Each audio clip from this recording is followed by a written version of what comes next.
প্রিয় দর্শক, আসসালামু আলাইকুম। সবাইকে প্রীতি ও শুভেচ্ছা জানিয়ে শুরু করছি বাংলাভিউ টিভির নিয়মিত আয়োজন রাজ দরবার। প্রিয় দর্শক, আমরা আজকে কথা বলবো সিলেট ছাত্রলীগের বর্তমান এবং ভবিষ্যৎ নিয়ে। কেউ কেউ বলছেন হতাশায় ডুবছে সিলেট ছাত্রলীগ, আবার কেউ কেউ বা আশার আলো দেখছেন। সামগ্রিকভাবে এই বিষয়টি নিয়ে কথা বলার জন্য, এই বিষয়টি যে একটি দুদুল্যমান অবস্থানে আছে, অর্থাৎ এক একজনের এক এক রকমের অনুভূতি, সেই জায়গায় আমরা অনেক দর্শক অনুরোধ পেয়েছি এই বিষয়ে কোনো জনপ্রিয় ছাত্রনেতার বক্তব্য আছে কিনা, কিংবা তাদের কোনো মতামত নেওয়া যায় কিনা। এবং আমরা সেই দর্শক মতামতের ভিত্তিতেই আজকে আমন্ত্রণ জানিয়েছি আব্দুল আলিম তুষারকে। তিনি বাংলাদেশ ছাত্রলীগ সিলেট মহানগরের সদ্য সাবেক, অর্থাৎ সর্বশেষ কমিটির সাধারণ সম্পাদক। তো চলুন দর্শক, আমরা আড্ডা দেই তার সাথে। আব্দুল আলিম তুষার, আপনাকে বাংলাভিউ স্টুডিওতে রাজদরবার অনুষ্ঠানে আজকের আলোচনায় স্বাগত জানাচ্ছি। কেমন আছেন আপনি? আলহামদুলিল্লাহ, ভালো আছি, ধন্যবাদ আপনাকে। আপনি জানেন আমরা যে বিষয়টি নিয়ে কথা বলার জন্য আপনাকে আজকে আমন্ত্রণ জানিয়েছি। আপনার দৃষ্টিতে কি মনে হয়, সিলেট ছাত্রলীগ অর্থাৎ জেলা এবং মহানগর কোনো আশার আলো দেখছেন নাকি আসলেই হতাশায় ডুবছে? আসলে বর্তমান সময়ে যে আপনি প্রশ্নটি করেছেন, আসলে সেটা আমার জন্য একটা বিব্রতমূলক প্রশ্ন। কারণ দীর্ঘদিন যাবৎ সিলেটে ছাত্রলীগের কোনো কমিটি নেই, কোনো কাঠামো নেই। সেটা আসলে আমরা যারা সাবেক ছাত্রনেতা, আমাদের যারা অগ্রজ রয়েছেন সাবেক নেতা, আমাদের সকলের জন্য বিবৃতিমূলক। তো আমি এই মুহূর্তে মনে করি দীর্ঘদিন যাবৎ যেহেতু কোনো কমিটি নেই, আসলে খুবই শীঘ্রই আমাদের সিলেটের ছাত্রলীগকে বাঁচাতে হলে, অথবা বাংলাদেশের পুরো সংগঠনটাকে বাঁচাতে হলে এই পুরনো সংগঠনের একটা ছাত্রলীগের কমিটি অত্যাবশ্যক জরুরি। জি, আমরা জানি যে বাংলাদেশ সৃষ্টির ইতিহাসের সাথে কিন্তু ছাত্রলীগের ইতিহাসটি ওতপ্রোতভাবে জড়িত, এবং জাতির জনকের নিজ হাতে গড়া একটি ছাত্র সংগঠন। সেই সংগঠনটি যে এইরকম অবস্থায় আছে সিলেটের ক্ষেত্রে, এটি আপনি নিজেও বললেন আপনাকে বিব্রত করে। এবং বিশেষ করে আজকে যখন 2020 সালে আমরা মুজিব বর্ষে দাঁড়িয়ে কথা বলছি, তখন আসলে এই বিষয়টি আপনার কেন মনে হয়, কেন এই কমিটিগুলো আসছে না, বা কেন আসলে ওই পর্যায়ের কোনো সাংগঠনিক কার্যক্রম চোখে পড়ছে না? আসলে যেহেতু এই বছরটা আমাদের জন্য অত্যন্ত গুরুত্বপূর্ণ, আমরা যারা আওয়ামী গণনার লোক অথবা আওয়ামী সংগঠনের মানুষ, অথবা পুরো বাংলাদেশের জন্য, পুরো বিশ্বের জন্য মুজিব বর্ষ। তো এই মুজিব বর্ষর এই মাসেই আমাদের সিলেট বাংলাভিউ রাজ দরবার যে আপনাদের যে অনুষ্ঠানটি এটা করছেন মুজিব বর্ষে, আমাদের 17ই মার্চ মুজিব বর্ষ। আমি আপনাদেরকে আন্তরিক অভিনন্দন জানাচ্ছি। আসলে এই প্রোগ্রামটি খুবই গুরুত্বপূর্ণ। আর আমি ছাত্রলীগের যে বিষয়টা, আসলে আমি আগেই বলেছি, এটার জন্য আমরা বিব্রত অবস্থায় আছি। কারণ যখনই আমাদের কোনো অনুরোধরা আমাদের প্রশ্ন করে, তারা দীর্ঘদিন যাবৎ তারা ছাত্রলীগের রাজনীতির সাথে জড়িত রয়েছে। আপনার সেই 2008 সাল থেকে এখন পর্যন্ত অনেকেই কিন্তু পদবিহীন রয়েছে, অনেকের বয়স পেরিয়ে যাচ্ছে। আমাদের আবার সংগঠনের একটা বিষয় আছে, আপনার আমাদের গঠনতান্ত্রিক কাঠামো অনুযায়ী কিন্তু বয়স 29 হতে হবে, আপনাকে অবশ্যই ছাত্র হতে হবে, এবং আপনাকে অবশ্যই ফ্রি অ্যান্ড ফেয়ার থাকতে হবে, পরিচ্ছন্ন রাজনীতি ছাত্রনেতা হিসেবে থাকতে হবে।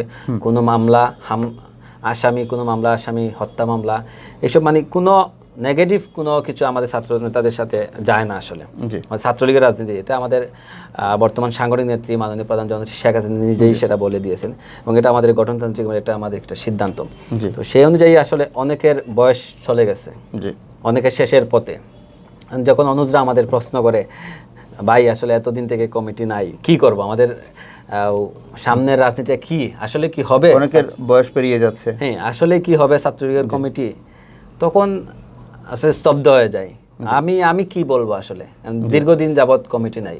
তো আমি এটার জন্য আসলে আমাদের তো আসলে কর্মীদের তো কোনো দোষ নেই, এটা আসলে সিনিয়র নেতাদের, একবার আপনার হাইকমান্ড যাদের বলে, আমাদের কেন্দ্রীয় সংসদ রয়েছে, আমাদের জাতীয় আওয়ামী লীগ রয়েছে, স্থানীয় সিনিয়র নেতৃবৃন্দ রয়েছে, সকলের যদি একটু সদিচ্ছা থাকে আসলে, এবং এই আমাদের পুরনো একটি বাংলাদেশের ইতিহাসে সর্বোচ্চ পুরনো সংগঠন, আপনার প্রায় এই যে সামনে 73তম প্রতিষ্ঠাবার্ষিকী আমরা পালন করব, কিছুদিন আগে 72তম, সর্বোচ্চ পুরনো সংগঠনটিকে আসলে আমাদের সামান্য সদিচ্ছা থাকলে আসলে এই সংগঠনকে ঘুরে দাঁড়ানো সম্ভব।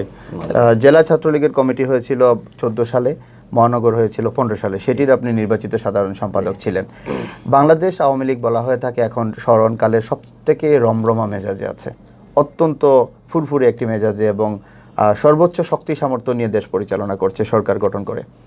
সেই জায়গায় বাংলাদেশ আওয়ামী লীগের যে ছাত্র সংগঠন এবং একটি যে শক্তির উৎস ছাত্রলীগ এবং সিলেট একটি গুরুত্বপূর্ণ ইউনিট, এইখানে আরেকটি বিষয়ে কাজ করে কিনা যে 14-15 সালের পর থেকে আমরা যদি দেখি ছাত্রলীগের কেন্দ্রীয় নেতৃত্বেও কিন্তু বারবার পরিবর্তন এসেছে। এই কারণে কি আমাদের জেলা মহানগরে কোনো সমস্যা হচ্ছে কিনা? আসলে আপনি সুন্দর একটা পয়েন্ট বলেছেন। আমরা কিন্তু 2014 সালে জেলা ছাত্রলীগের তৎকালীন যে কমিটিটা হয়েছে, সেখানে শাহরে আলম সামাদ এবং রায়হান চৌধুরীকে সভাপতি সেক্রেটারি করে কমিটি করা হয়েছিল। সেই কমিটি কিন্তু করেছিলেন আমাদের বদিজুমান সোহাগ ভাই এবং সিদ্দিক নাজমুল আলম। ঠিক তারপরেই 15 সালের আমাদের 20 জুলাই আমাদের বদিজুমান সোহাগ ভাই এবং সিদ্দিক নাজমুল আমাদের কমিটিটা করেছিলেন। এবং আমরা কিন্তু আপনার সম্মেলনের মাধ্যমে আমাদের রমজান ছিল, সম্ভবত 4 রমজান ছিল 4 তারিখে সেই সম্মেলনের পরে প্রায় 15 দিন পরে আমাদের মহানগর ছাত্রলীগ কমিটি হয়েছিল, সেটাতেই সিদ্দিক নাজমুল আলম। এর ঠিক পরেই আপনার 8 দিন পরে মানে 27 জুলাই তৎকালীন বাংলা ছাত্রলীগের 27তম জাতীয় সম্মেলন হয়েছিল। সেখানে সেই সম্মেলনের মধ্যে দিয়ে আপনার সদ্য সাবেক বলতে 2 কমিটির আগে যে সাইফুর রহমান সোহাগ এবং SM জাকির হোসেন ওরা সভাপতি সেক্রেটারি হয়েছিলাম। তো এই যে বারবার যে আসলে এক কমিটির মধ্যে কয়েকটা পরিবর্তন কেন্দ্রতে, এটা সম্ভবত মানে সঙ্গত কারণে আমাদের স্থানীয় যে নেতৃবৃন্দ রয়েছে, স্থানীয় ছাত্রলীগ, স্থানীয় নেতাকর্মীদের উপর একটা প্রভাব পড়ে। ঠিক পরে আপনি সোহাগ ভাই, জাকির ভাইয়ের সময় কিন্তু আমাদের ছাত্রলীগ কমিটি হয় নাই, তখন জেলা ছাত্রলীগ কমিটি স্থগিত হয়েছিল, মানে পরে আবার বিলুপ্ত হয়েছে। আমাদেরটা ছিল, মহানগর ছিল। এরপরে আসে আপনার 28তম জাতীয় সম্মেলনে আসে আপনার সুবন ভাই এবং গোলাম রাব্বানি।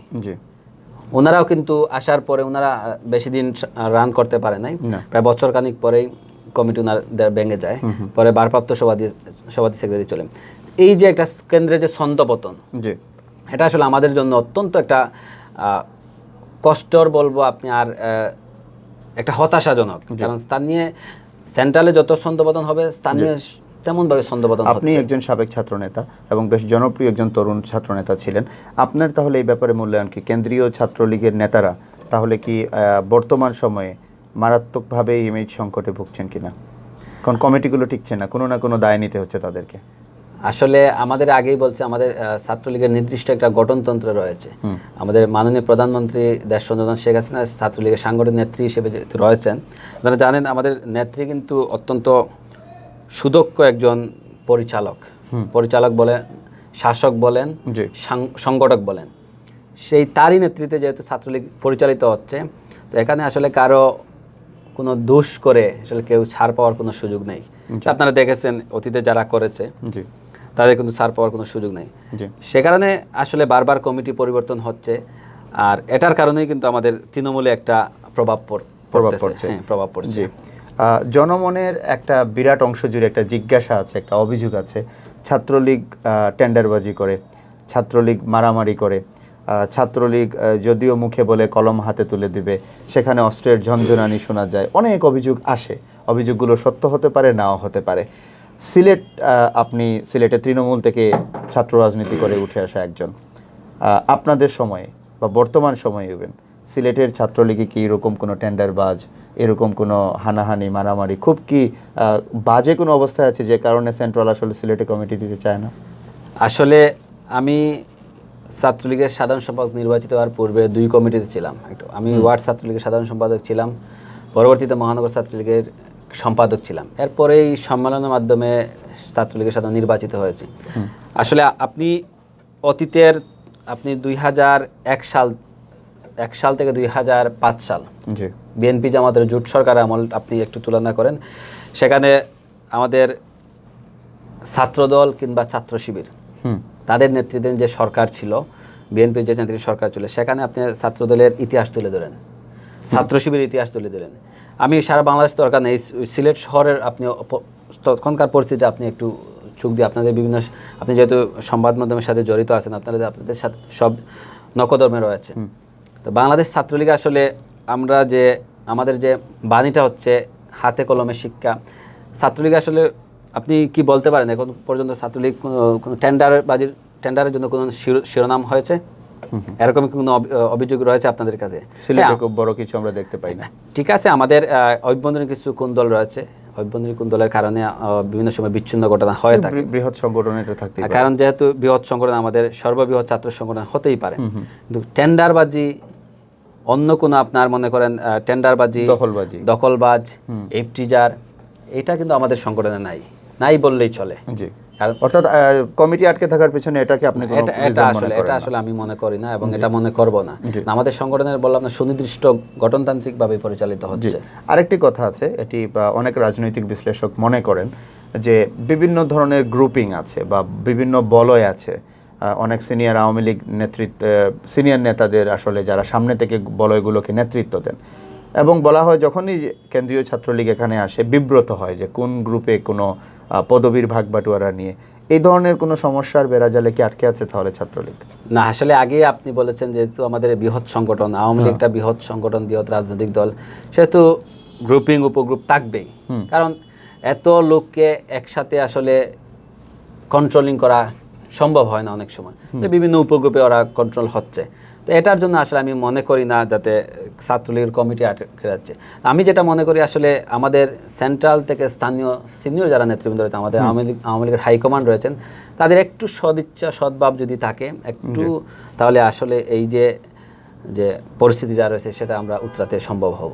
জি, আপনি একজন সদ্য সাবেক ছাত্রনেতা হিসাবে পুরো সময়টা জুড়েই দেখেছেন, আপনি অনেকগুলো কারণ বললেন কেন ছন্দপতন হচ্ছে, অনেকগুলো সমস্যা নিয়ে আমি আপনাকে প্রশ্ন করলাম। সমাধান আসলে কি হতে পারে এটির? কিভাবে সিলেট ইউনিট পেতে পারে সুন্দর একটি? আসলে সব সমস্যার তো সমাধান অবশ্যই হতে হবে, না হলে তো এই সমস্যাটা রয়ে যাবে। আমরা তো সমস্যা নিয়েই চলি, কিন্তু সমাধান তো হতে হবে। তো সমাধান আসলে আমাদের, যেহেতু আমি ছাত্রলীগের সাবেক নেতা হিসেবে বলবো, যেহেতু দীর্ঘদিন যাবত আমাদের ছাত্রলীগ কোনো সাংগঠনিক কাঠামো নেই, বাংলাদেশের অত্যন্ত গুরুত্বপূর্ণ একটা ইউনিট হচ্ছে সিলেট বিভাগ। এই সিলেট বিভাগে সিলেট মহানগর এবং জেলা ছাত্রলীগ কমিটি নেই। এটা অত্যন্ত আমাদের জন্য দুঃখজনক, আমাদের জন্য একদিকে লজ্জারও। নেতৃত্ব কিন্তু বের হয়ে আসছে না, দীর্ঘদিন যাবত কমিটি নাই। আসলে অনেক নেতারা ছিটকে পড়ে যাচ্ছে, রাজনীতির অঙ্গনে অনেক হতাশায় সরে যাচ্ছে। অনেক নেতা তৈরি যে কারখানা আমরা যাকে বলি, আওয়ামী লীগের মেইন সংগঠন, মেইন স্ট্রিম যাকে বলা হয়, মেইন শক্তি বলা হয় সারা বাংলাদেশের, সেইখান থেকে নেতা বের হয়ে আসতেছে না।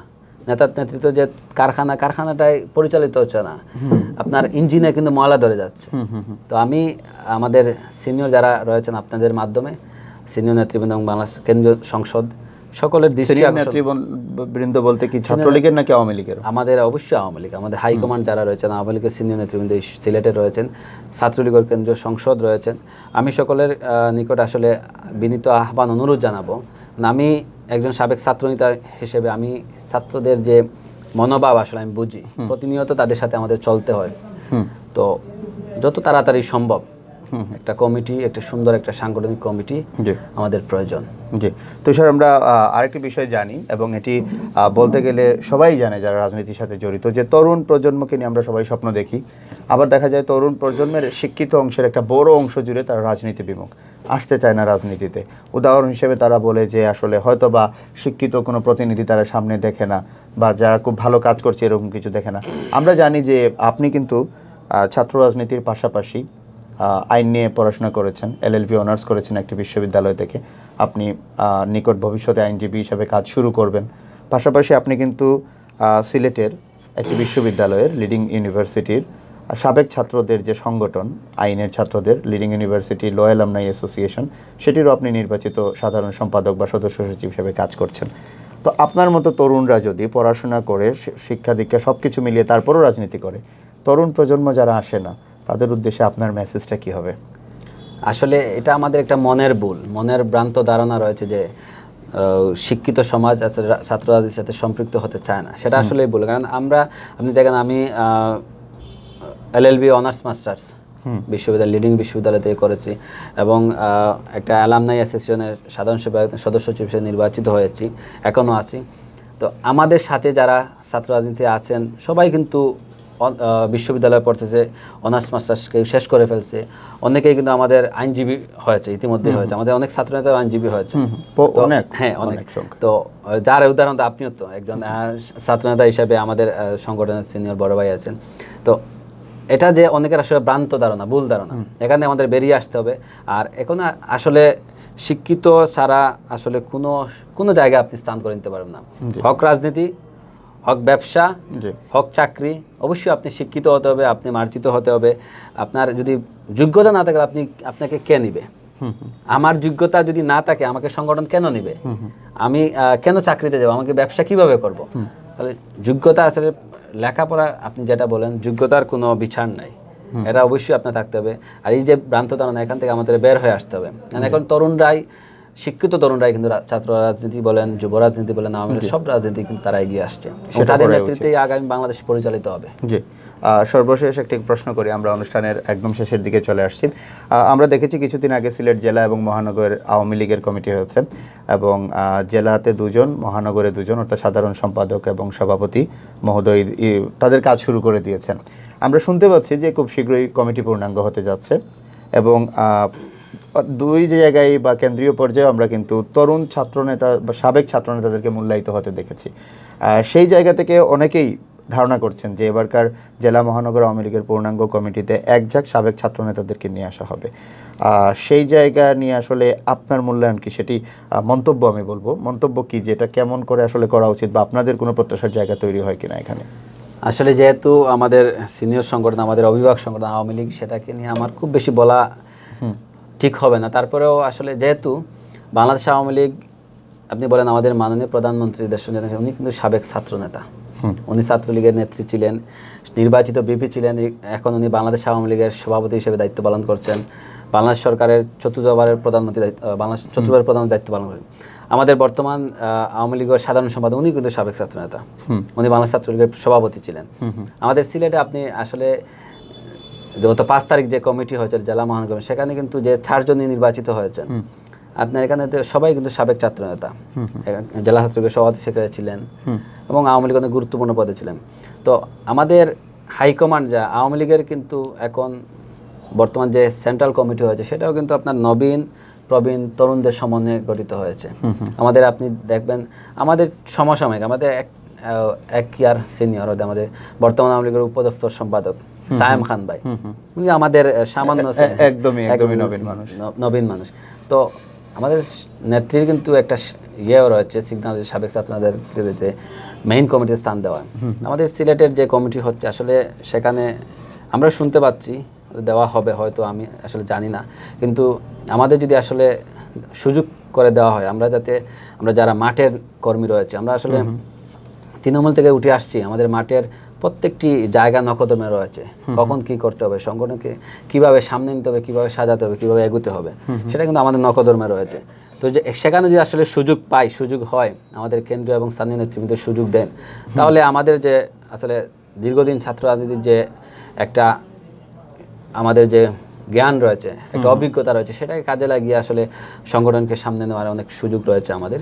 তো যদি আমরা সুযোগ পাই, অবশ্যই আমরা সর্বোচ্চটা দেওয়ার চেষ্টা করব।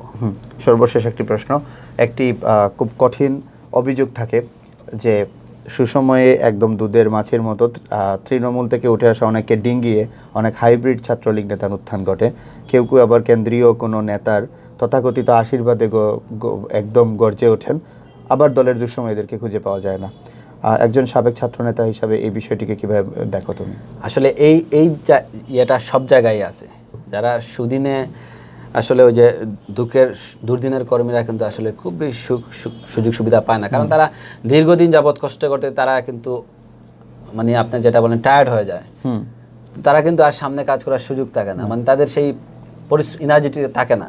যারা নতুন, যারা আপনি যাকে হাইব্রিড, বর্তমান যারা হাইব্রিড বলা, নতুন যারা দলে যোগদান করে, তাদের পুরো এনার্জিটা থাকে, তাকে দেওয়ার সুযোগ থাকে, তারা সামনে চলে যায়। তো এই জায়গায় কিন্তু আমাদের যে দুর্দিনের যে কর্মীরা, মাঠের কর্মীরা, তারা কিন্তু পিছিয়ে পড়ে যায়।